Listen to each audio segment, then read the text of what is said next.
Con la finalización de la primera actividad práctica, hemos terminado lo que habíamos denominado la introducción a la modulación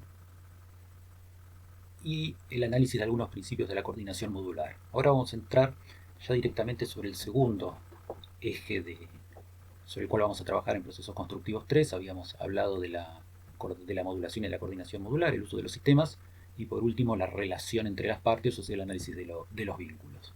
Entonces ahora vamos a empezar a trabajar con el lenguaje propio de la modulación y de la coordinación modular y cómo estos lenguajes y esta simbología se empieza a aplicar a los sistemas constructivos. Entonces, para el desarrollo del presente ejercicio, sí ya vamos a dejar todo este juego ficticio de piezas que habíamos hecho y vamos a cambiar el lenguaje de las X por el lenguaje de los módulos y los paneles construidos con ese material ideal por sistemas constructivos de uso comercial habitual en, en nuestra vida. Entonces nosotros habíamos hablado de las condiciones de diseño que tenían que cumplir estos objetos, que en definitiva eran viviendas, que estábamos armando con este sistema constructivo ficticio. Hablamos en algún momento de tratar de tener las piezas de mayor tamaño posible. Esto nos permitía o nos daba la ventaja de que cuanto más grandes eran las piezas, menor era la cantidad de uniones que teníamos que necesitar entre esas. O sea, que toda esa envolvente o toda esa cáscara del edificio, del espacio arquitectónico, tenía una mayor continuidad. También en algún momento planteamos que haya una mínima variedad de piezas. Y por último, que exista la mayor cantidad de repeticiones posibles de cada uno de los modelos. Entonces, la menor variedad y la menor cantidad de repeticiones posibles son como dos cosas que van de la mano, pero parece a veces que es un poco más complejo cuando tenemos que combinarlo con que además las piezas tengan que tener el mayor tamaño posible. También les habíamos dicho que para poder resolver los vínculos entre las distintas partes o esas partes donde era más difícil acceder, se podrían crear piezas ficticias que permitan resolver todos los ajustes. Y la cantidad de ajustes posibles, o sea, la cantidad óptima de ajustes posibles debería ser, en la medida de lo posible, igual a cero. Son demasiadas condiciones que debe cumplir un mismo sistema o una misma combinación de sistemas o esta especie de rompecabezas inverso que le habíamos propuesto. Pero todo esto, que parece algo que está apartado de la realidad, cuando vemos algunos emprendimientos de construcción industrializada o construcción modular dentro de la arquitectura, tienen una gran semejanza con todo esto que estamos haciendo, con la diferencia que en vez de estar constituido por estos materiales ficticios o por esta combinatoria de piezas ficticias, ya empiezan a estar materializados con distintos elementos o con distintos componentes de la realidad. El proyecto de 4L Arc son unos prototipos de viviendas que están pensados para madres solteras, ¿no? Esto es un proyecto que se desarrolla en Chile. La ubicación son lotes suburbanos o de zonas periféricas de la ciudad. Y este es el aspecto de la vivienda en sí, ¿no? Una vivienda muy despojada, con formas geométricas extremadamente sencillas. En realidad lo que queremos valorar son los otros modos de producción o el modo en el cual se produjeron este tipo de viviendas y cuáles son los condicionantes que determinan por un lado su forma y por otro lado en cierto modo las dimensiones. La vivienda estaba compuesta por un módulo inicial y por un proyecto de crecimiento, ¿no? El módulo inicial, el módulo mínimo, recuerden el objetivo que era el de la madre, el de viviendas para madres solteras, ¿no? Entonces el módulo mínimo que tenía el núcleo sanitario de baño cocina, el lugar para estar más un dormitorio. Después, con el agregado de una pared y el rebatimiento de una de las paredes existentes, esa vivienda se transforma en una vivienda de 2 dormitorios que además separaba lo que era el lugar de estar del lugar de comer o del lugar de esparcimiento del lugar de comer, generando una vivienda de otras características. Pero una de las cuestiones primordiales por las cuales nosotros sí queremos hablar de este tipo de viviendas, que son viviendas que obviamente no están construidas en el lugar, sino que ya vienen fabricadas de antemano, ya fueron producidas en un lugar diferente en el cual se están implantando. Entonces esa característica implica ciertos requerimientos en las dimensiones de estas viviendas que obviamente están vinculados con el transporte. Ninguna de las viviendas puede tener dimensiones que superen a las posibilidades de transporte de cada uno de esos módulos. Y la medida, que podríamos decir la medida crítica, obviamente en este tipo de sistema de transporte, el sistema de transporte es a través de camiones, está relacionado con el ancho, con algunas libertades más con respecto a su longitud, que es posible transportar objetos más largos, pero sí la limitación está en el ancho porque está relacionado con el ancho de los carriles y con algún tipo de vehículo especial, porque ahí ven sobre el cartel que está indicando que en el ancho tiene 3,5 metros, que es un poco más grande que el ancho habitual de los transportes de carga que habitualmente vemos por las calles.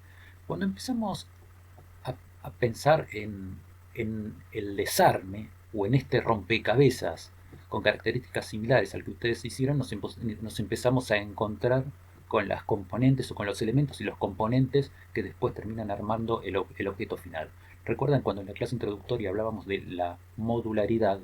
No hablábamos de módulo como un objeto plano, sino como un objeto tridimensional.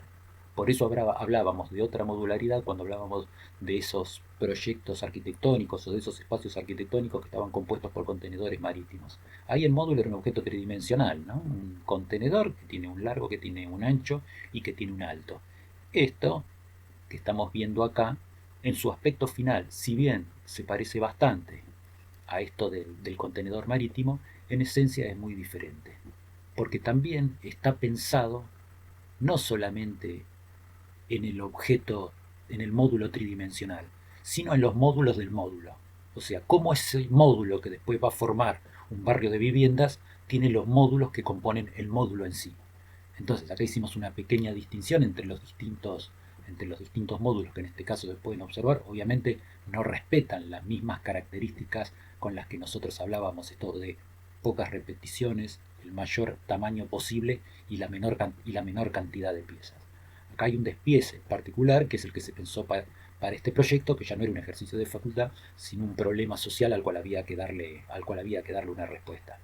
Pero después, todo esto que aparece representado en dibujos, también tiene su correlato en la materialización concreta del objeto. Entonces, en este caso particular, cada una de esas piezas o cada uno de esos paneles están conformados por hormigón armado. Hormigón armado que forma planos de piso, planos de techo, planos de envolvente o planos de divisorias interiores, pero que en todos los casos se van armando en moldes en el suelo y después, una vez que están fraguados, en este caso particular, inclusive contemplan todas las instalaciones necesarias, tanto eléctricas como sanitarias, para que posteriormente y después del fragüe puedan levantarse a través de estos elementos de izaje que van teniendo en la parte superior para poder constituir los módulos. Mientras tanto, se fabrican y se empiezan a organizar en un lugar específico cada una de las tipologías de las piezas que van a formar las viviendas. En el caso en el cual nosotros trabajamos, tal vez alguna dificultad mayor estaba dada porque nosotros hablamos de un objeto único. Acá aparece la libertad de decir, trabajamos con paneles de mayor tamaño y todos diferentes con pocas repeticiones, porque el problema de la repetición está dado a través de la repetición del módulo. Entonces, cada vez que aparece una vivienda nueva, aparece uno nuevo de cada uno de estos elementos. Este es otro caso de viviendas modulares o de viviendas industrializadas o viviendas prefabricadas. Cuando vemos el proceso de pensamiento y de desarrollo de cada una de estas viviendas, vemos que tiene semejanzas muy grandes con lo que nosotros estuvimos haciendo hasta este momento. En este caso particular se trata de unas viviendas desarrolladas en Colombia en el año 2017, que son viviendas rurales para los cafeteros, para los que se dedican al cultivo del café en toda la zona. Pero claro, no es un único prototipo. sino que a partir de distintas combinaciones entre los módulos que se van conformando, también es posible conformar distintos tipos de vivienda.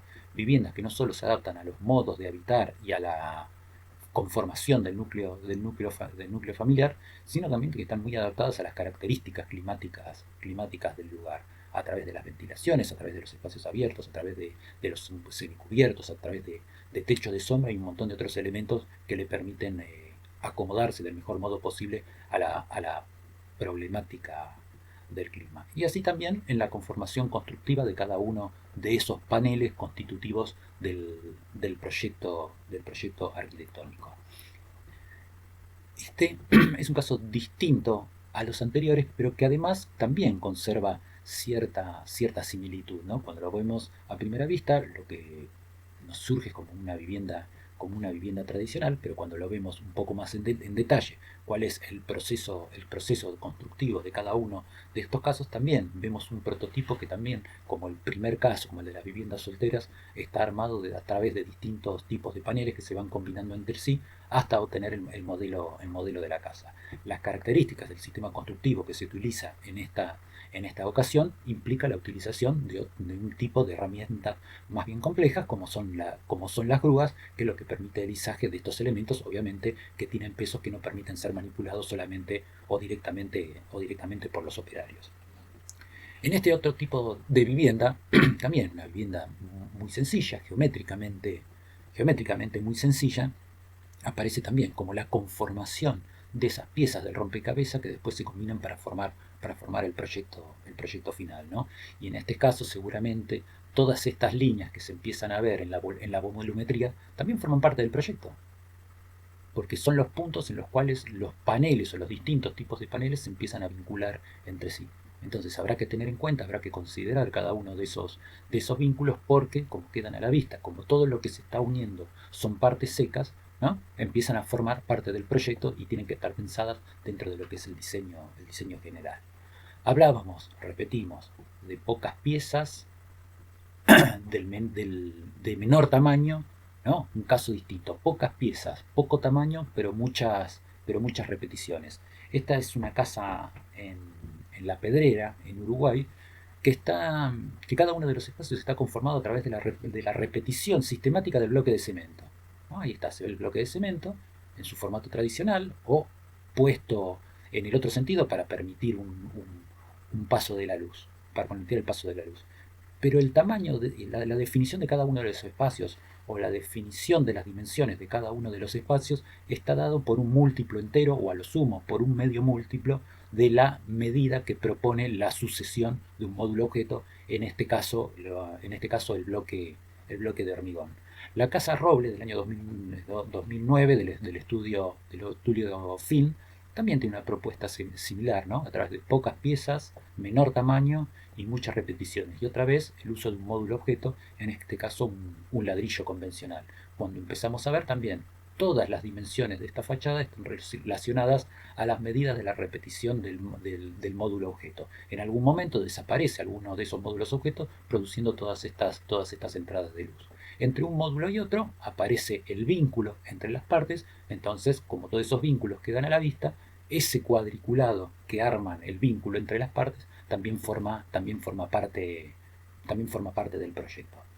En verdad, la combinación de esa repetición del módulo, que es lo que después produce la vista del proyecto, que es el ladrillo común, obviamente no tiene nada que ver con el ritmo de lo que es la parte interna de este muro, que es un ladrillo de muro portante.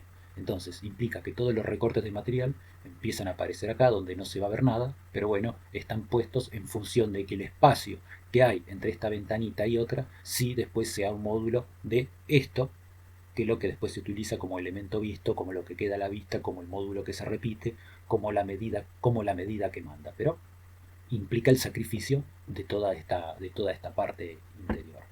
Otro caso bastante particular con un módulo objeto, también muy particular porque es distinto, es la casa Pentimento en Ecuador, ¿no? Esta casa está conformada por la repetición de este módulo, ¿no? Esto que se ve acá, que se ve que se repite, que es un módulo también creado por el autor, podríamos decir, una forma ficticia, pero con un material real.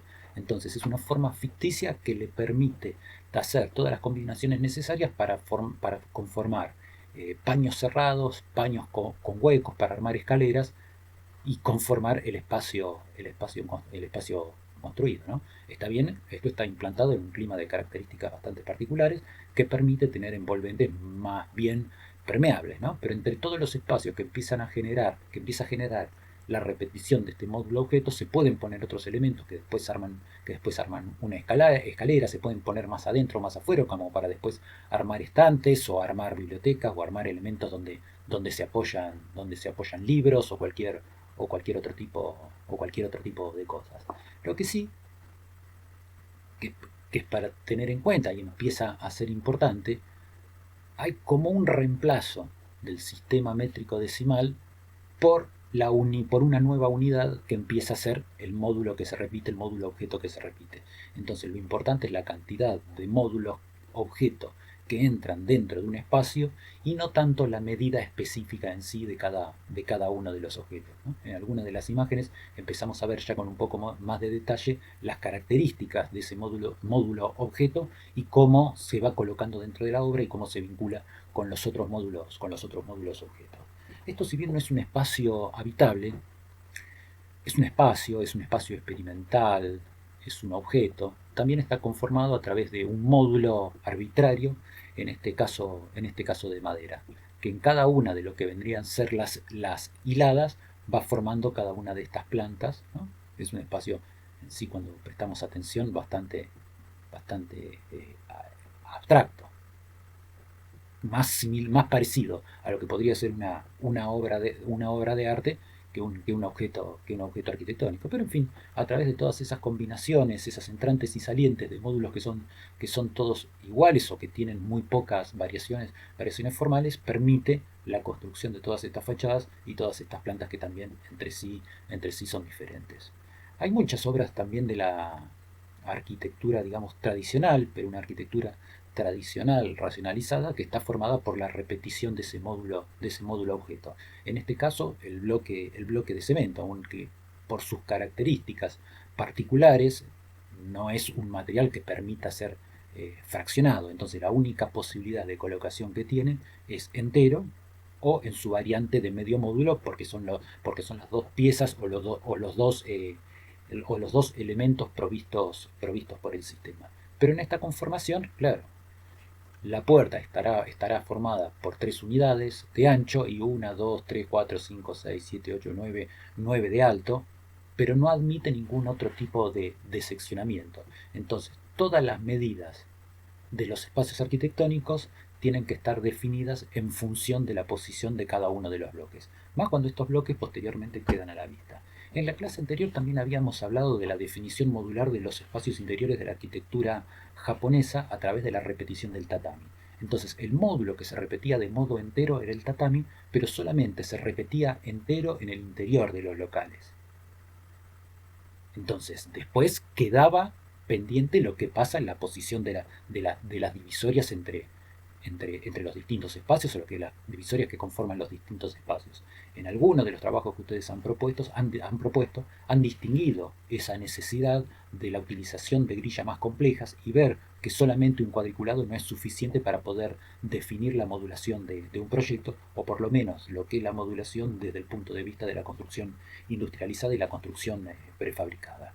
Esto mismo de la utilización de las grillas modulares y de las grillas jerárquicas, que son las que en definitiva terminan organizando la posición de los elementos y los componentes arquitectónicos, también existen dentro de lo que es el diseño gráfico y el armado de las publicaciones, donde todo ya tiene sus espacios o tiene sus cajas que pueden ser más anchas o más altas o menos altas, dependiendo exclusivamente de la jerarquía de una grilla, ocupando uno o más módulos, pero nunca rompiendo ese orden que ya está preestablecido dentro de esa grilla modular, dentro de esa grilla jerárquica, ¿no? A modo de recordatorio, recuerdan lo que hablábamos de esa modulación del tatami. Siempre los tatamis enteros o prácticamente enteros o en alguna de las posiciones admitidas por la tradición japonesa para la colocación de los tatamis, pero siempre dentro de ese orden, definiendo el tamaño de los espacios interiores, no de los muros, no de la posición de los muros, sino lo importante es la definición del espacio interior.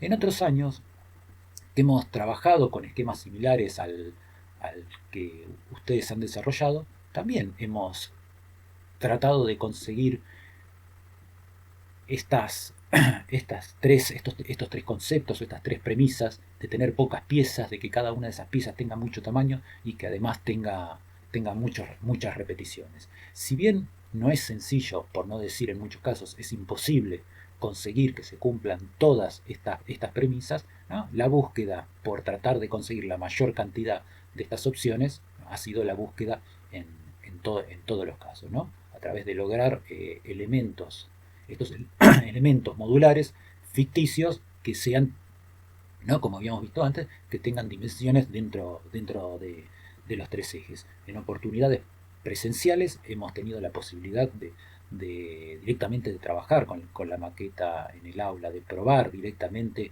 cortando las piezas y verificando cuál era el mejor modo de utilizarla. Bueno, lamentablemente en las condiciones en las que estamos trabajando en este momento nos vemos obligados a hacer algún tipo de seccionamiento de la actividad práctica, ¿no? Pero también este tipo de modelo llevó al armado de un panel, primero el proceso de materialización de, de la maqueta que verificaba el proceso de pensamiento y el desarrollo de cada uno de los paneles. Y después, del mismo modo que lo han resuelto ustedes, a través de la intuición, ¿no? Ven, muchos optaron por el tema del color, algún otro optó por el tema de la designación alfanumérica de cada una de las partes para poder distinguirlas y para poder entender cuál era la cantidad de repeticiones que tenía en cada uno de los casos. Con distintos modelos y en distintas oportunidades siempre hemos buscado ese mayor tamaño, esa menor variedad y esa mayor cantidad de repeticiones. Entonces, hay muchos ejemplos, algunos prácticos y muchos experimentales, donde vemos procesos bastante similares a los que nosotros estamos desarrollando. Este es el caso de la casa M7. En realidad la denomina una casa, pero no cumple las funciones de un espacio habitable, sino lo que trata es de conformar las piezas a través de un material al cual optimiza. El material utilizado son 27 módulos de una placa, perdón, son 167 planchas de terciado de 1,22 por 2,44 por 21 milímetros. Y a través de estas 167 planchas y con sus recortes y seccionamientos, genera este espacio donde la pérdida total corresponde, ¿no? Según lo que explica, a menos de media plancha, ¿no? Nosotros no buscamos en los proyectos de industrialización, de coordinación modular y de modulación, tener un desperdicio que sea igual a cero, porque eso es imposible. Pero claro, ustedes ven cuál es el porcentaje de incidencia que tiene media plancha sobre 167 planchas. Estamos hablando que debe ser un desperdicio prácticamente menor al 3%. Cuando vemos el prototipo desarmado, como llega, ¿no?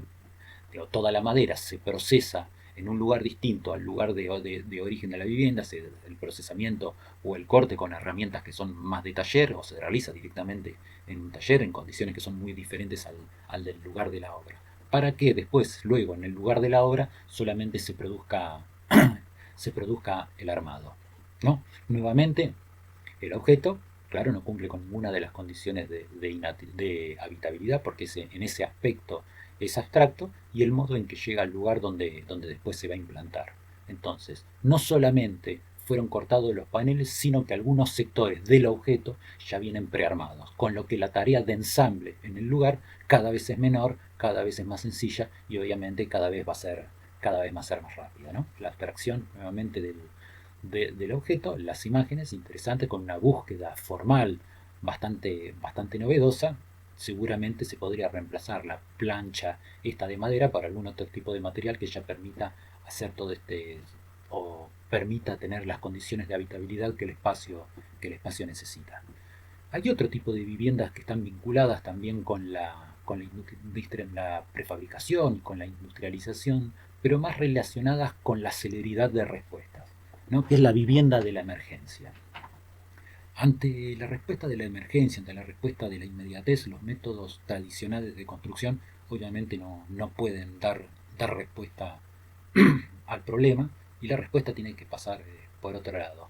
Ni siquiera, ¿no? Tratándose de la emergencia, muchas veces se trata de viviendas que no cumplen completamente con las condiciones de habitabilidad, pero sí cumplen con la primera premisa, que es la de dar el primer auxilio ante el desastre o ante lo que implique la emergencia que se desarrolla en este caso. Este es un prototipo de vivienda para emergencia, también experimental, que está toda realizada en cartón, y si prestan atención se basa en el formato de los encastres de las cajas de cartón, de las cajas de cartón que tienen las divisiones para 6 botellas de vino, de cualquier otro tipo o de cualquier otro tipo de bebida. Pero los encastres son típicos de los que se utilizan en contenedores de cartón.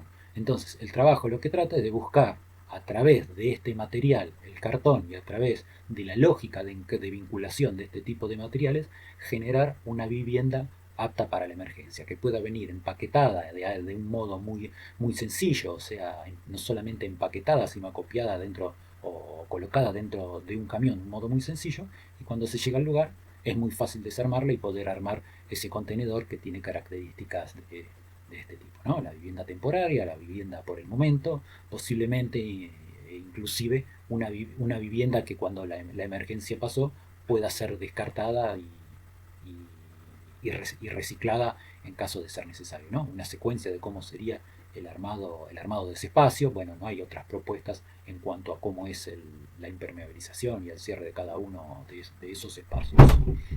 Otro, otro caso bastante interesante es el caso de la casa cápsula de Felipe Asadi. En realidad lo que va generando Felipe Asadi son distintos prototipos de cápsula donde el usuario puede ir adquiriendo una u otra de acuerdo a cómo va conformando su vivienda.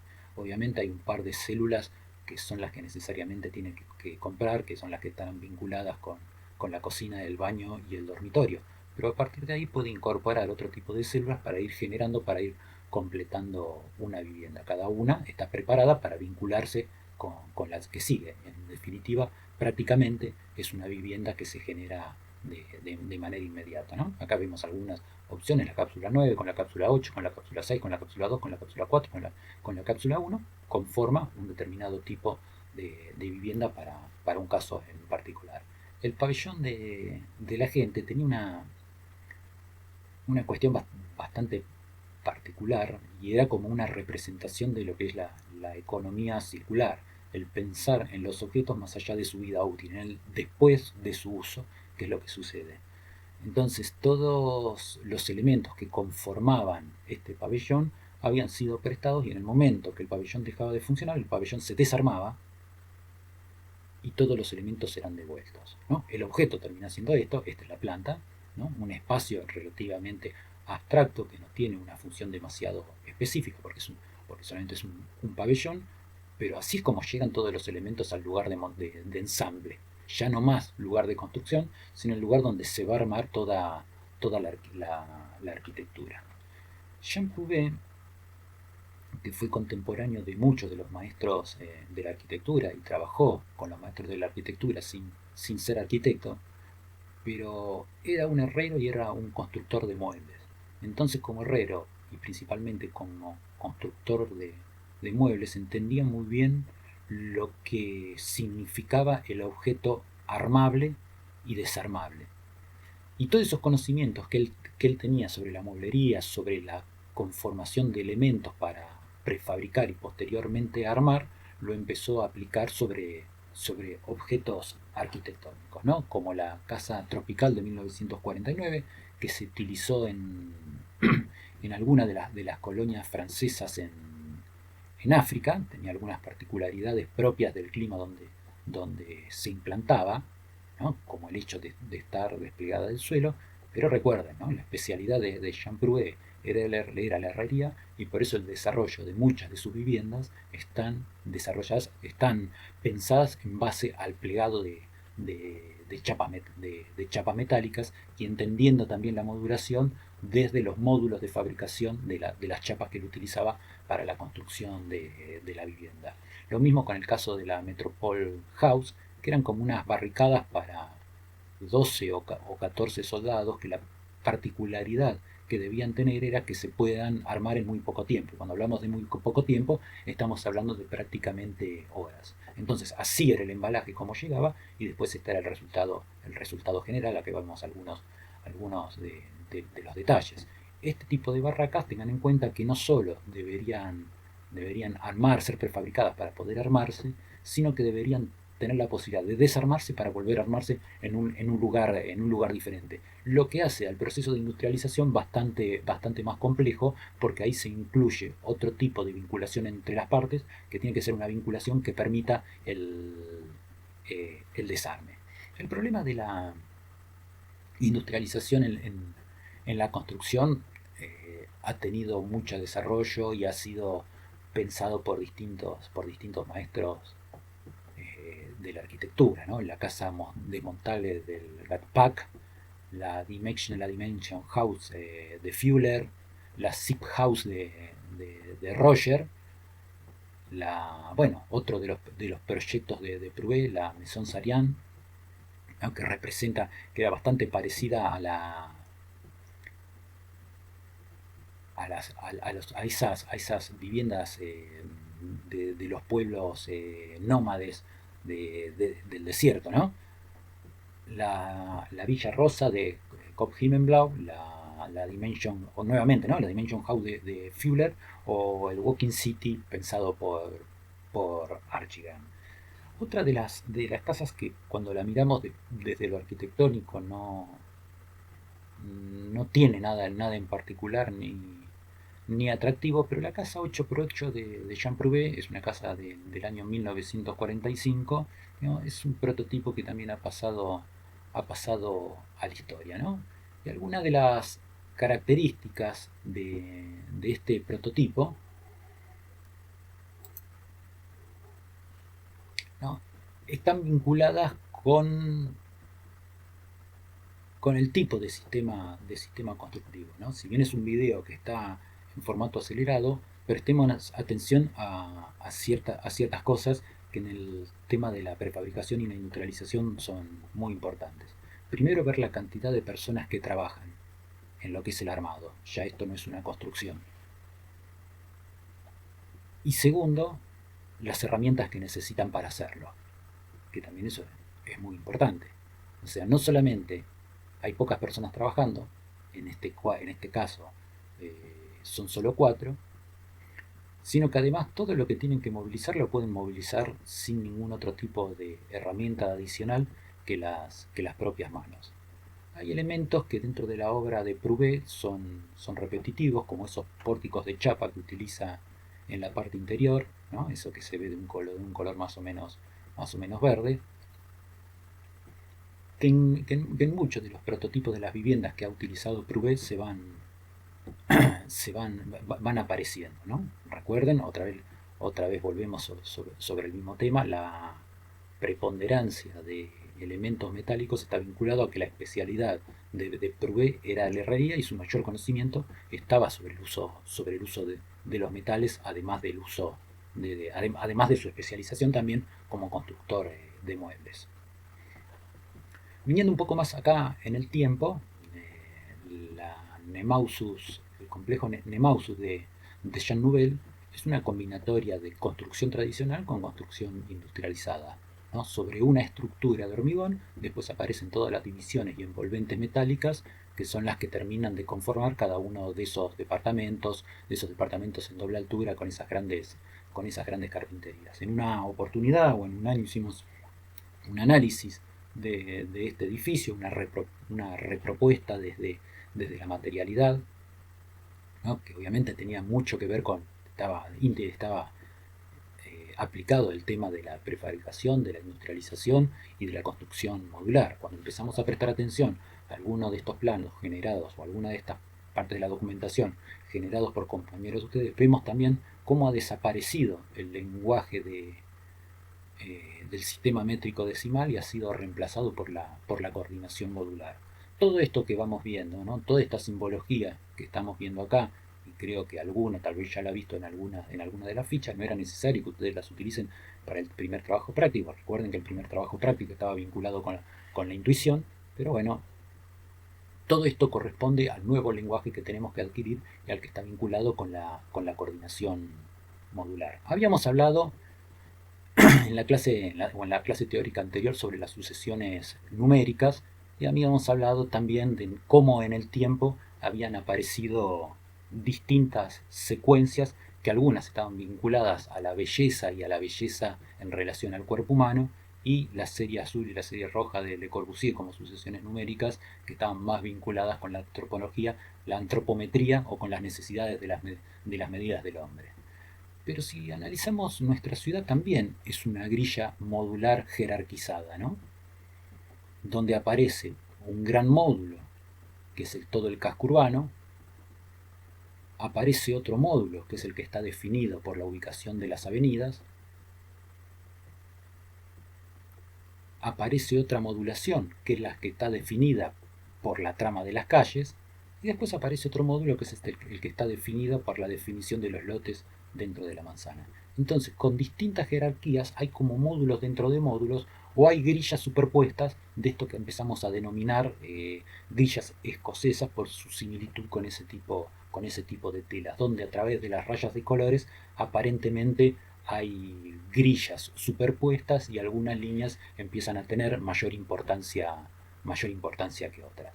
Entonces, del mismo modo que aparece un lenguaje distinto para poder expresar la documentación de una obra prefabricada, de una obra industrializada, también cuando utilizamos el uso o la repetición de un módulo objeto, es necesario el reemplazo de todas estas medidas del sistema métrico decimal para empezar a combinarlas o transformarlas en una serie de medidas de una serie de medidas vinculadas ya directamente con lo que es la coordinación modular y con indicaciones formales del lenguaje de la coordinación modular, ¿no?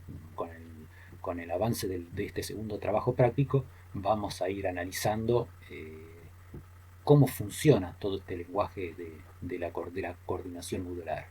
Y en el pasaje de ese objeto, que en definitiva es lo que nosotros también estamos haciendo, vamos a trabajar con edificios que no fueron pensados para ser materializados a través de la prefabricación y la industrialización.